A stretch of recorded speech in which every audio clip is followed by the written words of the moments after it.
घर घर का श्रृंगार, प्रेम सनातन। क्या आप जानते हैं कि अगर कबूतर को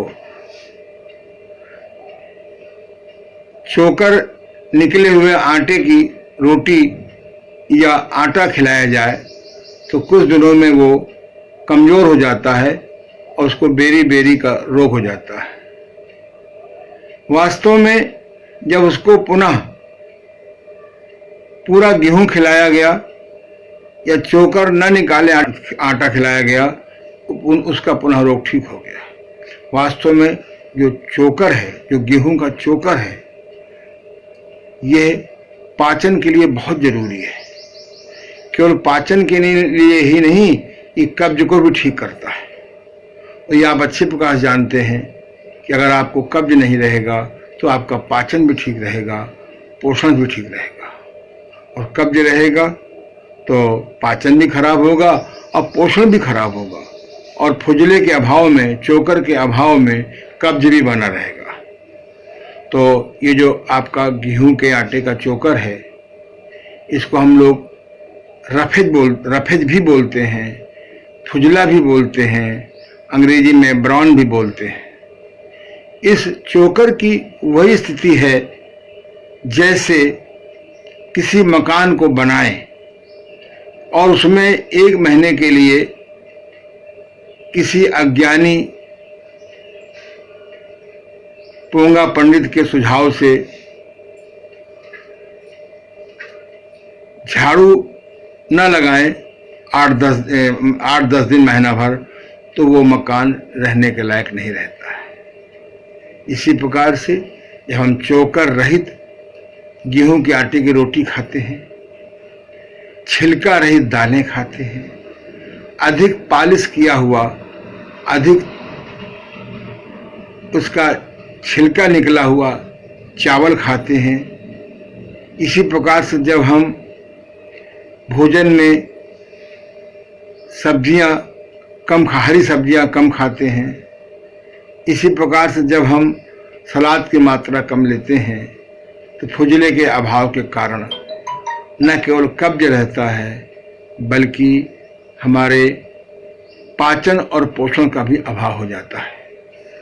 तो ये तो गेहूं के आटे का, यानी गेहूं के आटे में चोकर बहुत जरूरी है। हम लोग पुनः प्रकृति की ओर लौटें, प्राकृतिक चिकित्सा की ओर लौटें, प्राकृतिक भोजन की ओर लौटें। एक छोटी सी घटना है। मेरे पास लगभग आज से 45 साल पहले मेरे पास एक रोगी आया।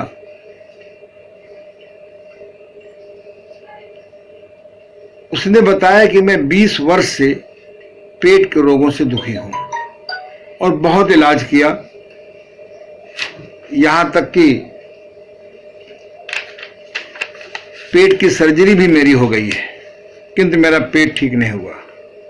मैंने उसकी पूरी बात समझी और उसको मैंने समझाया, यद्यप तुमको प्राकृतिक चिकित्सा से बहुत लाभ होगा, लेकिन अगर तुम इसके साथ में अपने भोजन में अधिकतम चोकर का प्रयोग करो तो बहुत जल्दी लाभ होगा और परमानेंट लाभ होगा। उसको मैंने बताया कि तुम कम से कम 1 किलो आटे में 250 ग्राम चोकर मिलाओ, क्योंकि तुम्हें बहुत भयंकर कब्ज है। कई दिन शौच नहीं होता है। शौच ऐसा होता है बड़ी मुश्किल से, जैसे चूहे की, बकरी की लेड़ी। उसने मेरी बात मान करके प्रातः नाश्ते में चोकर की लपसी, दोपहर में 1 किलो आटे में 250 ग्राम चोकर पड़े आटे की रोटी खूब चबा चबा कर खाने लगा। तीसरे पहर मैंने उसको गुड़ की लपसी, यानी गुड़ का शीरा बना करके उसमें चोकर डलवा करके लड्डू बनवा दिए। क्योंकि मीठा का बहुत प्रेमी था। और शाम को हरी सब्जियों, 5-6 प्रकार की हरी सब्जियों को एक साथ मिक्स करके हल्का धनिया, हल्दी, जीरा, थोड़ा नमक मिला के उसे खिलाता था। मैंने समझाया कि तुम एक टाइम अन्न लो, दोनों टाइम अन्न न लो। कमजोरी से बचने के लिए 1 लीटर पानी में 100 ग्राम शहद मिला लो और दिन में 8-10 बार पियो। हल्के से प्रातः भ्रमण करो और धीरे धीरे किंग क्वीन एक्सरसाइज कराओ। क्योंकि उसकी श्वास भी उल्टी थी, उसका मैंने श्वास सीधा कराया। नाभि बहुत हटी हुई थी तो मैंने उसका नाभि ठीक करी, क्योंकि नाभि हटने से भी बहुत रोग होते हैं।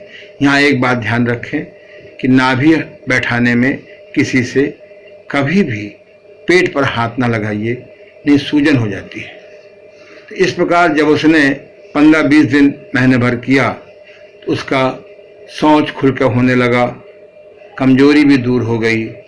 तो मेरे साथियों, तेज जुलाब लेने के स्थान पर आप गेहूं के आटे का चोकर प्रयोग करिए। इसी प्रकार से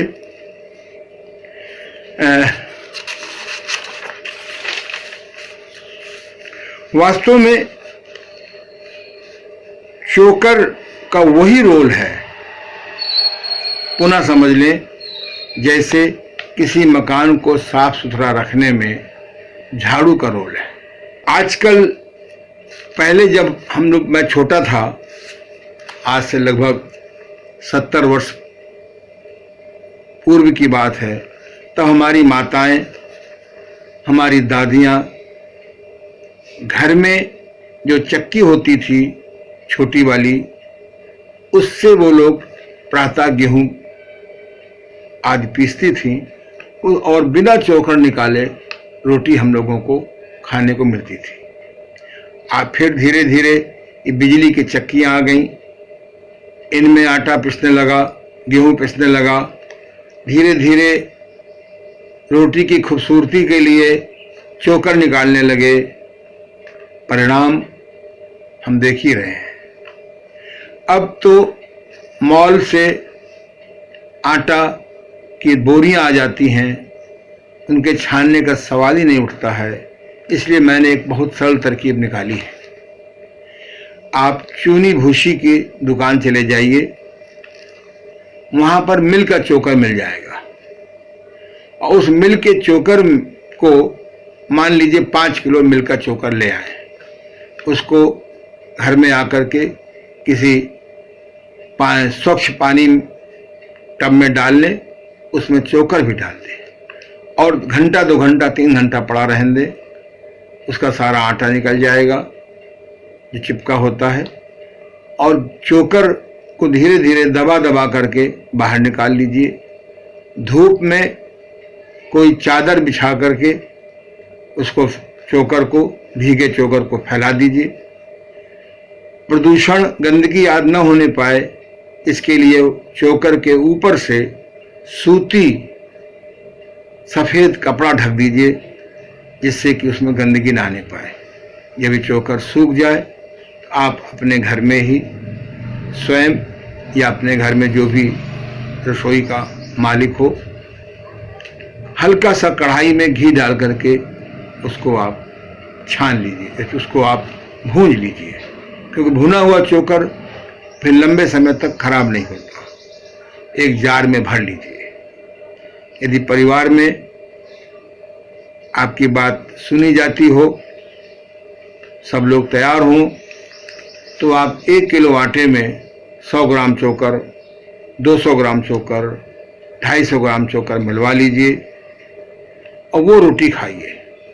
चोकर पड़ने से रोटी जरा थोड़ी सी खूबसूरत होगी, पर पेट आपका बहुत सुंदर साफ होने लगेगा, पाचन भी ठीक हो जाएगा, पोषण भी ठीक हो जाएगा। बहुत पेट खराब हो तो थोड़ा सा सब्जी, हरी सब्जी की मात्रा बढ़ा लें, उसको तलें नहीं, ना अच्छी लगे तो हल्का सा छौंक भरे लगा लें। कोशिश करें कि न लगाया जाए। इस प्रकार से खूब भूख खरी भूख पे खाइए और चबा कर खाइए। आप कुछ दिन में ही देखेंगे कि आपका वो पेट आपका ठीक रहने लगा। आप इस चोकर को, ये जो प्रचलित सामाजिक चाय है, उसके चाय के स्थान पर इसको डाल करके भी आप चोकर की चाय के रूप में पी सकते हैं, कॉफी के रूप में भी पी सकते हैं। तो इस प्रकार से मैं एक बात और बता दूं कि कभी आप, जैसे मैंने आपको ईसबगोल की भूसी के प्रसंग में खीर, ईसबगोल की भूसी खीर खाने की बात कही थी जो बड़ी स्वादिष्ट होती है, आप चोकर की भी खीर बनाकर खा सकते हैं।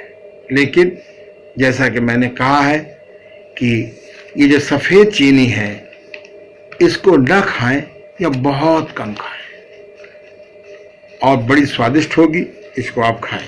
अंत में एक बात और याद रखें कि चोकर में 1/3 प्राकृतिक मिनरल्स होते हैं। सोडियम है, पोटेशियम है, कैल्शियम है। जब हम चोकर लेते हैं हमको प्राकृतिक मिनरल्स भी मिल जाते हैं जो हमारे स्वास्थ्य ठीक करने में बड़े सहायक हैं।